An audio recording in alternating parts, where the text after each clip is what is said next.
Hey everyone, it's Howie and Kaylyn here. Hope you're having an amazing day. We are going to do another question and answer. So hopefully you've been enjoying these. We've been getting some good feedback about them. So please keep sending in your questions and we'll make sure to answer them in these videos. So Kaylyn, I know you have some questions ready. Yeah, Let's let's go jump ahead into and it. let's dive in. So, question one, I notice parts of me resisting the changes I say I want. How do I work with that without forcing myself? This is a great question, and it's something that I think we all are challenged by because on one hand, we might have this awareness of certain behaviors that are negatively affecting our lives, like maybe it's draining our energy or taking us out of the present moment, etc. So the first thing is bringing awareness. So you're making something unconscious that what maybe we call a habit conscious. So I'm aware of what I'm doing. So that's always the first part because now you have more of a choice in it. But just because you're aware of it and just because you have more agency in what you choose to do from a behavior standpoint doesn't mean that that's going to land instantaneously. So one way I like to think about it is awareness can almost shift in an instant, right? We can just become aware, shine a light on something, and now it's we're aware. But the body has been running on programming, conditioning, all these things for a really long time. So just because your awareness can wake up very quickly, the body still needs time to catch up. So Yeah, there's kind of a lag, is the way I like to think about it. And when you realize, the body's innocent, it's kind of childlike in the sense of it needs to relearn and unlearn. You can give yourself more grace in the time. And the less pressure you have that the body needs to instantly make changes as quickly as your awareness wakes up to an unconscious behavior, the less the body will rebel against. So it's this balance of making subtle changes, not like I need to stop doing this thing immediately, but it might, like one practical example. Let's say you're drinking a lot of alcohol and you realize that this is draining my energy. Like this is making me show up the next day feeling really exhausted. I know that that behavior is not supportive of where I want to go. Instead of not wanting relief, which is oftentimes what we get with the alcohol, we could ask a question, what could I maybe try instead to get relief? So instead of drinking, maybe I do some breath work. Maybe I go exercise. It still might come from the place of wanting relief, wanting to shift, but it's just replacing something that has a big tax attached to it with something that maybe has less of a tax attached to it. And then you can gradually start moving to a behavior that's more aligned. So it's more of a process than an instantaneous, like light switch flip. So is there anything you wanted to add to that, Kaylin? yeah, and I just want to highlight the last thing you said, that it's a process and not instant like light switch.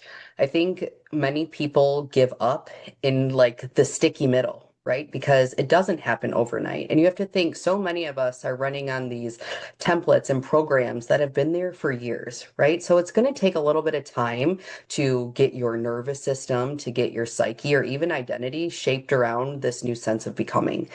And I don't know why, but I'm getting this image of this practice. So I just want to do this for those who are here right now. I want you to go ahead and just thrust your arms and not think about it.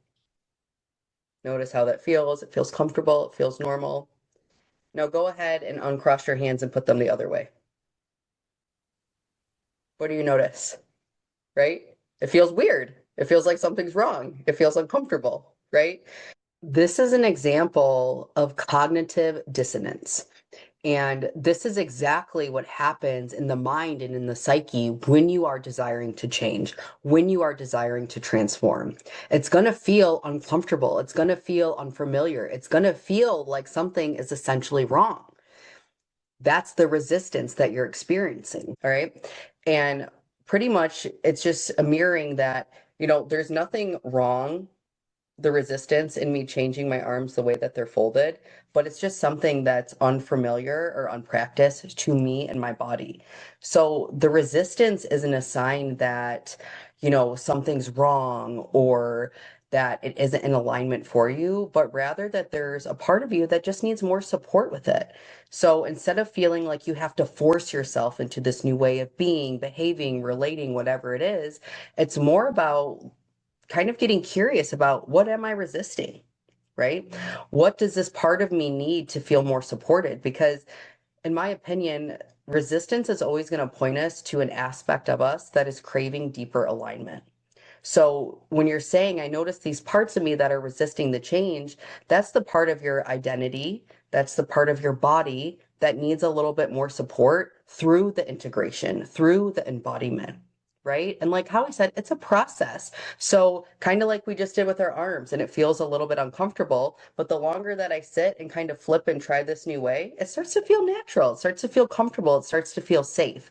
And the more that you can just lean into the discomfort, lean into the resistance, and do it anyway, you find safety, comfortability, and almost like a stabilization within this new way of being and behavior. So if you're feeling like, it feels kind of like forced or it feels unnatural, that's part of transformation. That's part of becoming. If it felt good and it felt comfortable, you would be staying the same. The last thing that's coming to mind is that as we evolve and as we, transform, we're going to come up to these hard edges and hard truths of who we believed ourselves to be or what we believed is possible. And it's normal for some resistance to show up right before we're about to break through, right before we're about to transform into that new behavior. So I would take this as a sign that you're actually doing amazing.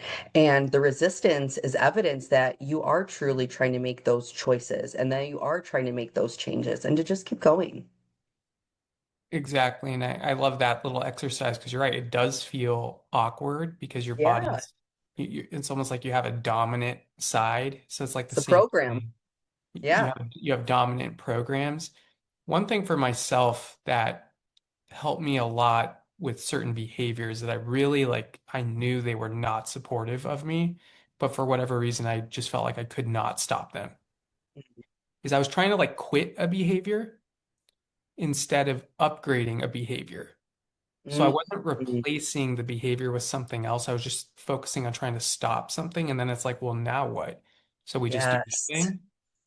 So if it's like, okay, I want to stop eating unhealthy things because I wait too long to eat, as an example.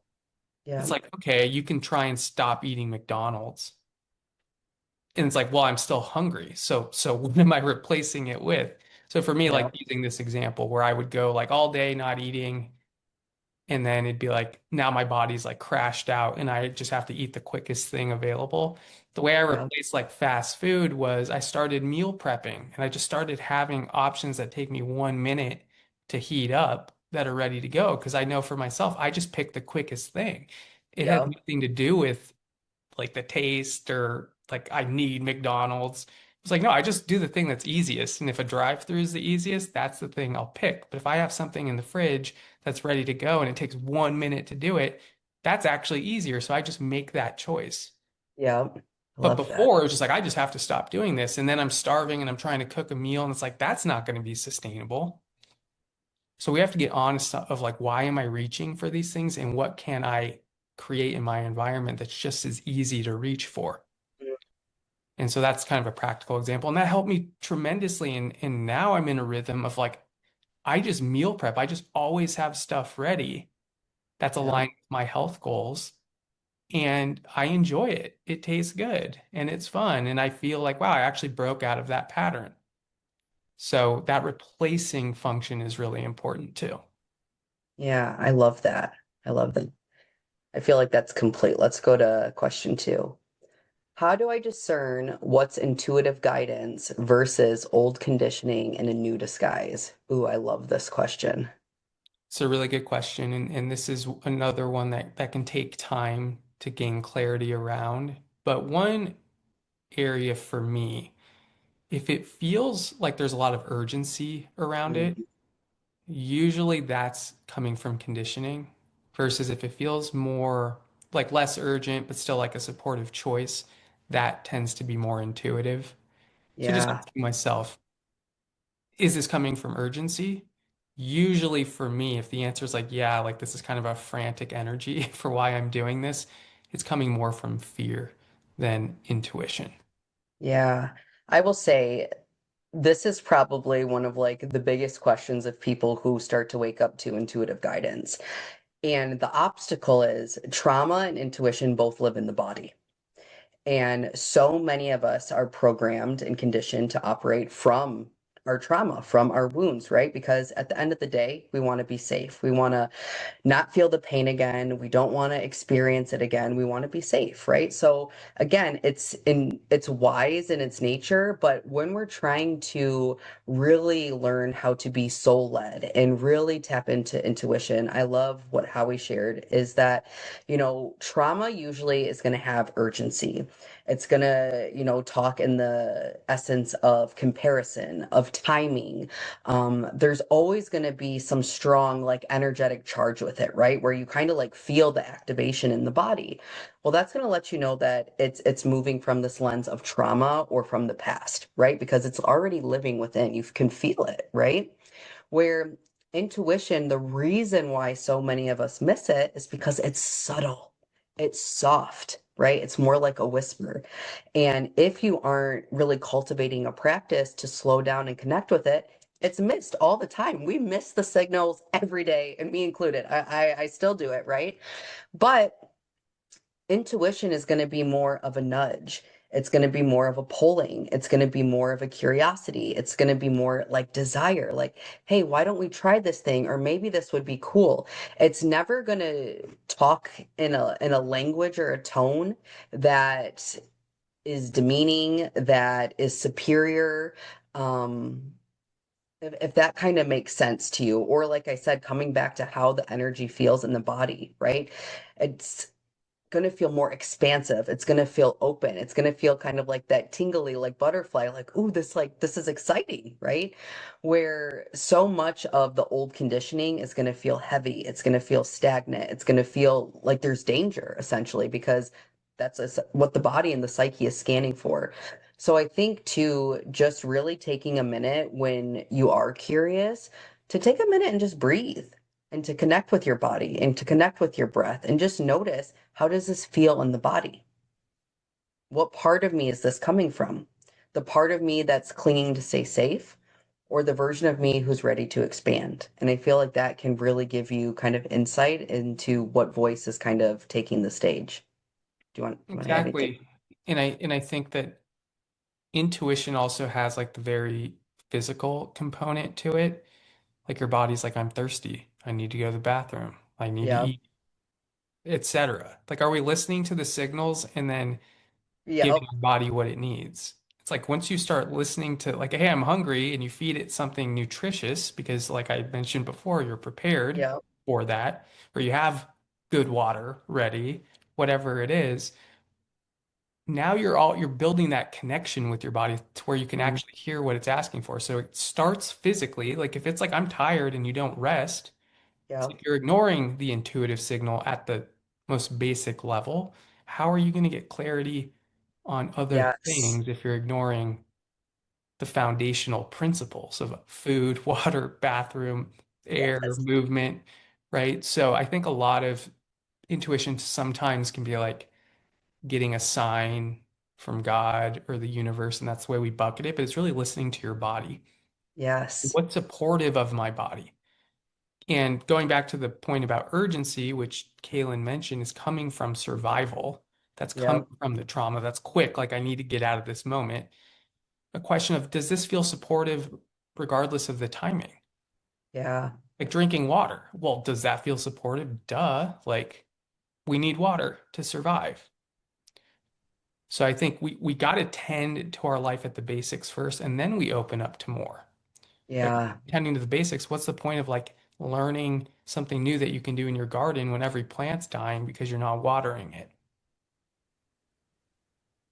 I love that. And I love that you just pulled that piece in because I feel like when most people want to tap into intuition, they instantly jump to like a big life choice or like a big decision. And it's like, if you haven't worked out or cultivated relationship with this muscle, you're not going to be able to tap in for something that's so big, right? So like how he's saying, it's like really beginning to I view it as like following the breadcrumbs, right, with your intuition. You're thirsty, get some water, you have to go to the bathroom, you're tired. Can you take those driplets and breadcrumbs and do those things? And it strengthens that connection. So I love that you said that. That's so important. All right, let's go to the next one. I've had powerful insights, but my environment hasn't changed much. How do I stay anchored in myself anyway? That's a good one. Yeah, it's a really good one. So, kind of getting back to the idea of tending to your life. Hmm. This is something I talked with a client about yesterday. So, we have certain things that we can do to make sure that our garden is tended to, right? We can till the soil, we can water it, we can make sure it gets sunlight. But that doesn't guarantee that the garden's going to grow in the way we want it to. Yeah. You could be tapping into insight, taking care of your life, and still not getting what your mind wants from the experience. Like maybe it's not landing, right? Or my environment's not changing, my life isn't getting any better. That's still included in your growth because when you don't get what you want and you're doing everything you can in your power, you're confronted with disappointment, failure, anger, frustration, all of these things that stem from not getting what you want. So if you actually make it inclusive of your growth, that, hey, I'm doing all this work, but nothing seems to be changing, fantastic. You're doing it right. You're learning to take care of your life independent with no guarantees of what the outcome is going to be.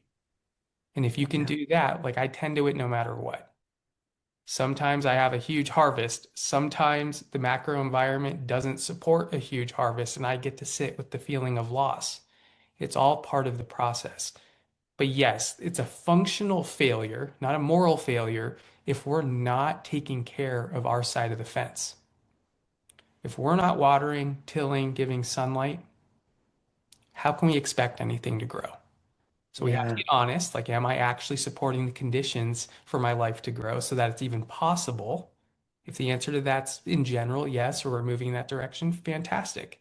But there's the macro season of like, just because I tended to it, if we get a really dry spring, I Yeah. might not get the big harvest, even though I did everything I could. So we have to take agency, but also understand what we're surrendered to, and that can help a lot in the process. Yeah. I love that. And I feel like this ties so beautifully into really like our value as a company. And it's really learning how to stay with yourself. And especially when things aren't going how you want them to go. I think another thing to pull in is that sometimes it takes reality a little bit of time to catch up. You know, from what I've learned in this field and working with people through transformation and healing, it's that you will always go first. And just because you're consciously like having these insights or choices doesn't mean that your environment or reality is going to change just like that. But can you stay with that? And can you stay committed to yourself to keep choosing and to keep moving and to keep, operating in this way until reality does show up? Because essentially, and I feel like I brought this in before, but it's so important when we look at our reality, when we're looking at our life today, it is literally a mirror of everything that you have believed about yourself, about life, your patterns, your choices, like everything up until this point. That's what we're experiencing, not what we want today, but everything that we've been up until this moment. So it takes a little bit of time to start weaving and creating this new reality and this new environment and these new patterns, but you do that through who you're choosing to be. So if reality hasn't caught up yet, if the environment hasn't caught up yet, that's okay. It doesn't mean you're doing something wrong. It just means that you're in that phase of becoming where you have to learn how to stay, right? You have to learn how to be with it anyway. And we talked about this, I think, in our last master class about really being self-sourced. And what does that look like? And I feel like this also ties into it where, your sense of, well-being or transformation or healing isn't contingent on your environment or what's showing up. It's on who you be in that moment, right? So if you haven't watched that yet, I would highly encourage this person to go back and watch that recent transmission because we go deeper into that and I think it could support you. I love that about the contingency, and to me that ties into the conditions that we put on the work. It's like, oh, Yep. I'll do all this, I'll take care of the garden if it guarantees that I'm going to get the harvest. It's like Yep. that's not how life works.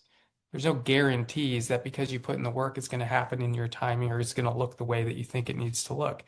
And actually, as we prove this to ourselves and start trusting that whatever does show up is what we need, it's not always what we want, but it's what Yep. we need to really grow and evolve, then you can get to a point where you just don't really care if it's showing up and you really Yep. become unattached to how things show up. And that actually opens up Pandora's box for life to really surprise you because you're no longer trying to filter it through your mental preference of how it should go. It's like I'm Yep. owning my part. I know that if I just keep watering, keep tilling, keep shining the sun on my life, that Yep. eventually things will change. But I don't know the timing of that. And if it's not happening in the timing that I want, I get to practice unconditionality, that I show Mm. up anyway.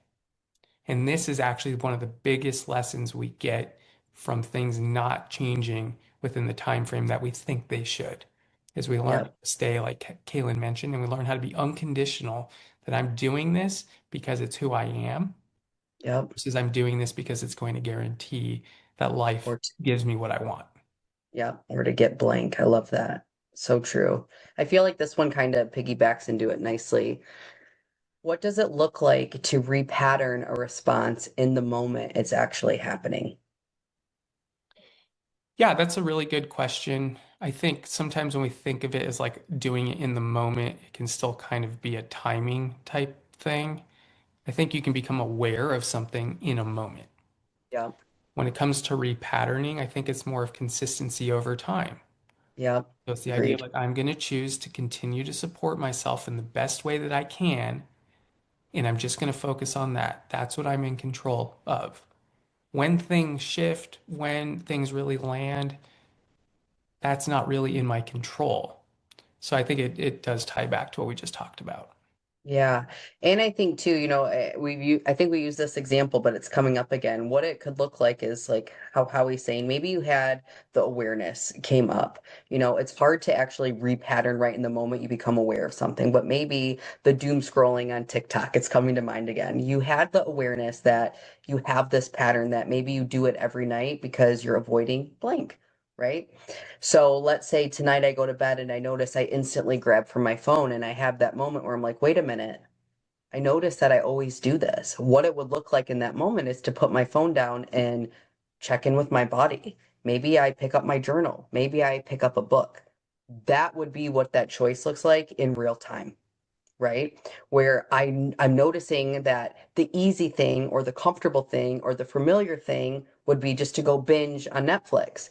But instead, I'm going to get really curious about what's going on within me and meditate, right? So it doesn't have to look like this big, grand, like huge change, but it's just that small thing where it's like, actually, this is more supportive of who I'm choosing to be or what I want to experience. And it will feel really awkward at first, kind of like at the beginning when we talked about, cognitive dissonance and how that feels uncomfortable in the body. The same thing happens in the psyche. The same exact thing happens when you go to choose something different. So it's to make it simple through choice. How do you repattern it in real time? Through what you're choosing. By choosing an alignment, by choosing for who you want to be. That's how we repattern. And you do it over and over and over and over again until it becomes the new normal, right? Exactly. And one thing I wanted to add to that in terms of the choosing, and I think it's kind of funny. Okay, using the doom scrolling on TikTok example. It's like, Yep. okay, I can see that this pattern really doesn't serve me. Maybe it does for 10 minutes, whatever, it gives me a break, but it kind of drains me or gets me caught in fear and freaking out about everything that's going on. Whatever. Okay, what could I choose instead to avoid the way I'm feeling that maybe has less of a tax? Yeah. So it's like instead of doom scrolling on TikTok, I'm going to go to the gym and I'm going to go work out, but I'm still doing it from the place of I want to avoid the way I'm feeling. So rather than like trying to go from always avoiding feeling through a certain behavior to like now I'm not avoiding feeling, and I'm like trying to change like my whole relationship to life also. It's like, let's not assume that I'm just going to overnight go from avoidance to non-avoidance. Let's assume that I'm going to have to go through a period of still avoiding just with maybe healthier coping strategies to avoid. So instead of TikTok, I'll go to the gym, but I'm still doing it from the intention of I want to avoid the way I feel. So what? It's a less taxing behavior. Yeah. It's more supportive, and eventually you'll get to a point where you don't have to run from the avoidant energy either. But if Yeah. we go from I need to get rid of the avoidant energy and like move all the way over here really quickly, that's usually where we start to feel like we're failing at it because the Yeah. expectation's too high. So let the Yeah. avoidant energy be there. What's just something I could do that's maybe more supportive of the relief that I'm seeking instead of the behavior that I know isn't supportive? Yeah. I love that. Love, love, love that. Let's see, what's the next one? Oh, this is a good one. How do I relate to the version of me that's still operating from survival without rejecting her or him? First of all, by seeing that survival is necessary for a certain phase in your life. Hmm. So we can look at our life through like these absolute truths and lenses. Like, oh, victim consciousness or survival consciousness, like that's wrong. It's like it wasn't wrong when you were actually a victim. Right. Necessary then.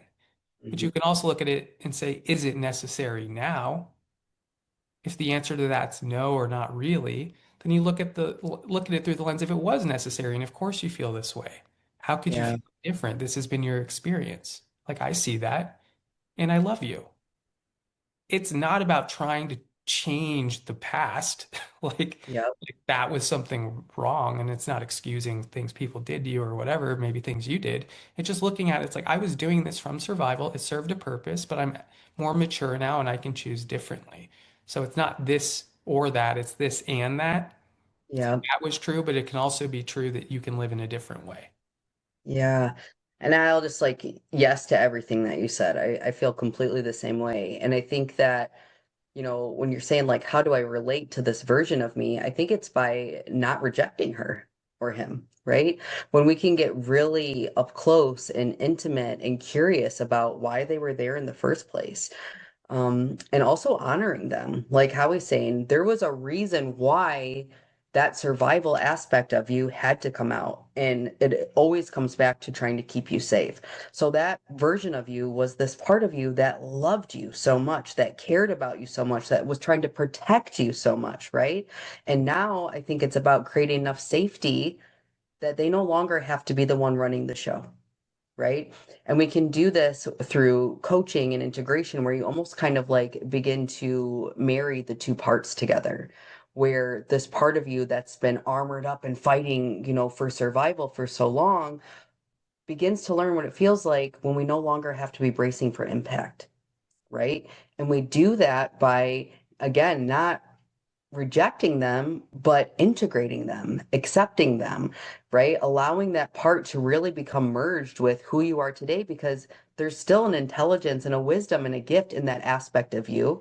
And maybe it's been on overdrive, right? And not in its highest expression. But at the end of the day, it's the part of you that almost is like that mother energy that at the end of the day just wanted to keep you safe. So I think that we can kind of eliminate the resistance or the part of us that feels like that aspect of us is wrong, and really look at like what would it be like, instead of trying to get rid of this, to really get closer to accept it and integrate it, and what would that look like? At least that's the work that I do with my clients, and it's always helpful in that regard. So first off, we're not wrong for having parts of us that were in survival. Most of us, until we're really ready to look at ourselves and do this work, are operating in ways that would mirror that. So it's just about learning how you get to move with it forward in an integrated way. I love that. And about wrong, it's like things that were done to you could be objectively wrong, right? If you were Yeah, abused or even if you're just neglected or not allowed to express yourself, it's like that's objectively wrong to not let someone do that. So we're not yeah, saying like, oh, like the way you were treated, it was all just part of your life's journey and like that's fine. what we end up associating as wrong, though, is the way our body responded to that treatment. Yep. If I'm wrong for going into survival mode. It's like, no, that's love. So you can look at what they did was wrong. How my body responded wasn't wrong. So I need to show my body a lot of love and gratitude for holding the fort down when someone was doing things that were wrong to me. Yep. So we don't want to lose the practicality of like, well, everything happens for a reason. It's like, yeah, sure, but like what they did was still wrong. Like it was more Yeah. wrong, right? So I think it's good to understand the difference so we're not shaming ourselves for responding to abuse and neglect in the only way that could keep us safe. Yeah. All right. I think we have time for one more. Let's do one more. Perfect.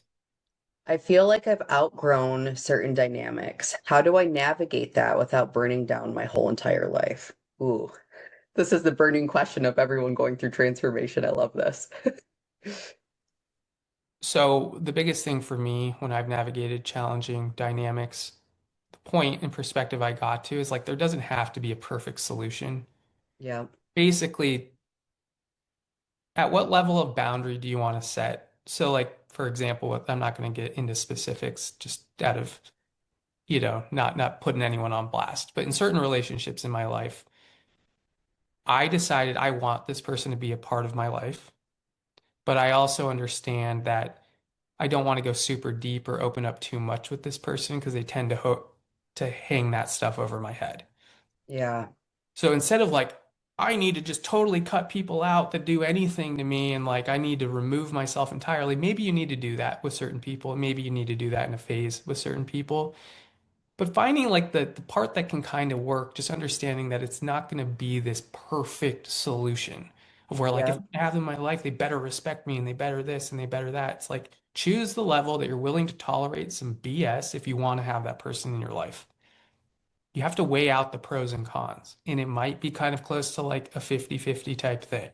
Like, okay, I'll hang around them, but I'm not going to be there for a week. Maybe I can be around this person for a day and it's fine. But past that, it starts shifting to where my boundaries aren't being honored. So I think if you Yeah. just like relax the idea that it's like just totally about never exposing yourself to anyone that treats you with disrespect, that's kind of like trying to create a bubble boy scenario. Yeah. And you start to atrophy. You start to be like, the person that's like calling the teacher ahead, well, you know, don't let kids do this, this, and this, and this to my kid. It's like you can never protect yourself enough in that way. So Yeah. establishing a firm boundary, but also understanding you're still going to be around people that are rude to you. You're still going to be around people that are disrespectful. It's just what level of that are you willing to take before you remove yourself? Yeah. I will say this is a hard question for me because I'm gonna sound like I contradict myself a little bit because I feel kind of nuanced with this, to be honest. I will say I think sometimes there's power in burning it down. There Of is. course. I mean, if you think about it, like I know for me, up until about 12 years ago, I was living in a way, in an environment, in relationships, in an identity that was not true to me, that wasn't authentic to me, that didn't feel good to me. So when you're saying like I'm outgrowing these certain dynamics, I just want to say like I very much can resonate with that. And I love too how we bringing in the piece about boundaries because it does start there. It's looking at, okay, well, what are my personal boundaries? And just like a little side tidbit, boundaries are really there for you to protect your energy and to protect your peace. They're not about the other person and what they're doing. Like it is 100% about you. Sometimes I notice people using boundaries as a way to avoid doing the inner work. So I'm just going to side caveat that. Um, but I will say it does. You have to really look at what are those boundaries that are going to protect my time, my energy, my peace, my well-being. And there are going to be things that are non-negotiable, right? So like for example, for me, when this really got illuminated for me, I was in a really heavy phase of partying in my life. I was hanging out with a crowd that probably wasn't the best for me. And as I kind of started waking up essentially, I realized that this isn't the environment I want to be in. So I had to set that boundary. And by setting that boundary simultaneously, it did kind of burn down my life because let me backtrack. what can happen is when you set these boundaries in your life, you're going to have two things happen. You're either going to have people who love you and see you and say, hell yes, I'm coming with you and rise with you to meet you there. And then you're going to have other people in your life who aren't available for the new version of you and who don't like how you're showing up now because they're so used to being able to treat you or to relate or take advantage or whatever it is, right? So you're gonna have people that say, absolutely, I see you and I'm willing to rise with you. And you're gonna have these other people that fall off naturally. And that can feel like your life's burning down, right? It can feel like, I know for me, I lost friendships, I lost families, it was career changes. It's like everything essentially in my life felt like it did implode and burn. But simultaneously, it was like that was the ground for true transformation and true creation. So I don't think it has to be that extreme, right? Where it has to be this or that, black or white, right? And like it's okay to also choose a life that feels good to you, even if that means leaving people behind, even if it means burning some things down. Because speaking from personal experience, what I've been able to cultivate and experience on the other side of that was worth everything that burned down. So I know that's kind of a weird answer to that, but I just think that whenever you are moving in the path of alignment and truth for yourself, it's always going to be what's in the highest good for everyone else. Even if it doesn't look that way externally or feel like that, it's always going to lead you to the best place. I completely agree. And I know we need to sign off, but I just wanted to add one thing to your point. No, you're So fine. everything you're describing is coming from that, like doing it to nurture yourself. What we Yeah. see a lot, like with therapy and a lot of these things, is like axing people out of our lives, Yeah. which is kind of similar of like I need everything outside of me to change to accommodate the way I feel inside, which again is what creates the atrophy. So if you create a dynamic where like let's say there's someone in your life that really doesn't respect you and you're processing that, you're not just jumping the gun on setting a really firm boundary, but you're letting that reveal things within yourself. If you actually get all the juice out of it, those people fall away or they change Mm-hmm. to actually support you. Like I've Yep. worked with certain people where it's like for a season they were there, and part of the reason they were there was to reveal a lot of how I don't stand up for myself, how I don't do certain things. And it brought that out in me. And then as soon as it Yep. did, they fell off because they were no Yep. longer a teacher in my life anymore. So this Love it. premature cutting people off, I think sometimes is really trying to cut off the way we feel. To And then avoid a show up in trigger. a different relationship, right? Like that's not Yeah. going to go anywhere if it's important for you to get in touch with that aspect of yourself.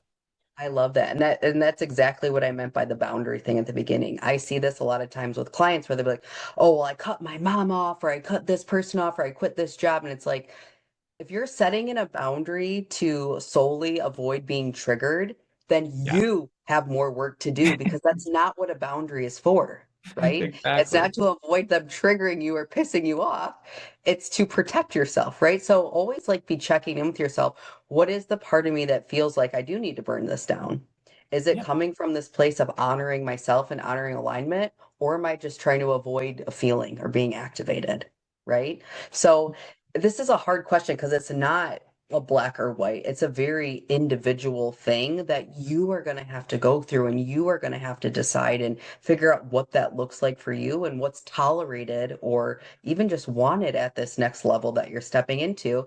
And also, the beautiful thing I always keep in mind, just because I set a boundary today that's honoring that, doesn't mean that it has to be that way forever. And there's room for, this person to evolve or for me to evolve. And with that, maybe the boundary is not needed anymore. Or maybe it also evolves into something else. So, just because today you set something that feels like it's honoring that, and maybe that's hard and feels like you're burning it down or leaving someone behind, it doesn't mean it has to be forever. And you see that a lot with our generation of cutting Yep. like a parent off and just like they just so deeply want a connection again. It's like, nope, like you're cut off forever because you treated me like crap when I was a kid. Yep. Like you're not giving anyone a chance to grow or to change because you're so firm on like I will not be treated that way again.